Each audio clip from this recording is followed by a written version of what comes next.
मंडळी रामराम, जय कानादेश भाऊसन. शेतकरी साला कोणता कोणता संकट असलं तोंड बी दिसालं. रोज एक काही ना काही संकट त्यांना पुढे उभं राहसच. सध्या कंडिशनला असं विचारसे ज्वारी उत्पादक ज्या बी शेतकरी येतात आपला गावखेडामध्ये तर बाहेरून कुठून पण कॉली राहणार ज्वारी नक्कांचे सर एवढ्या आया पड झाले ते भयान काय म्हणा डायरेक्ट अशा भीतीनं वातावरण तयार हो झालं शेतकरी मग. कारण की जर त्यांना टाईमवर बंदोबस्त नाही करा तर जवळपास 50% नुकसान तर 100 म्हणजे होणारच होणार आहे.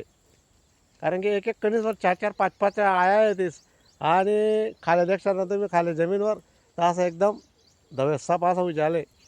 कारण की त्या आया कणीसना दाना खाई राहण्यात आणि ते लगेच विष्टा बाहेर टाकी राहण्यात भयान काय म्हणा डायरेक्ट ड्रोनवालाच फोन लावा फवारणी करायला. ड्रोनवालाचकडे बी नंबर लागे राहा आणि डायरेक्ट गावे गाव खेडो खेडो अशी वातावरण झाले. काय काय सहन करीस आला शेतकरी एवढं करीस आणि तो माल बाजारले जा मार्केटमा त्याला भाव भेटत नाही.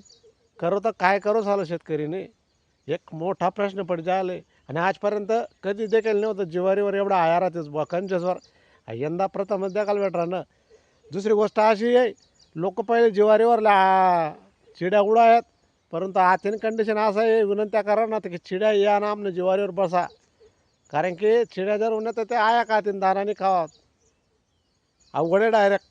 जरी आपले दिकिरानं छोटं वाटत असेल ते परंतु चांगलं बार काय तो निरीक्षण जर करशात ना भाऊसान गैर भयंकर नुकसान आहे डायरेक्ट. अवघड आहे अवघड. कोणतं पिकलंय साला माणूस मक्का स्वर आहे ते हो बाजरी स्वर आहे ते ज्वारी स्वर आहे यंदा वाईट आहे डायरेक्ट. जे काही येणार काहीतरी उपाय असेल ना दुसरा तर 100% सांगा आणि तुमच्याकडे बी शेतकऱ्या कमेंट करी नक्की सांगतात भाऊसून. जय कानादेश.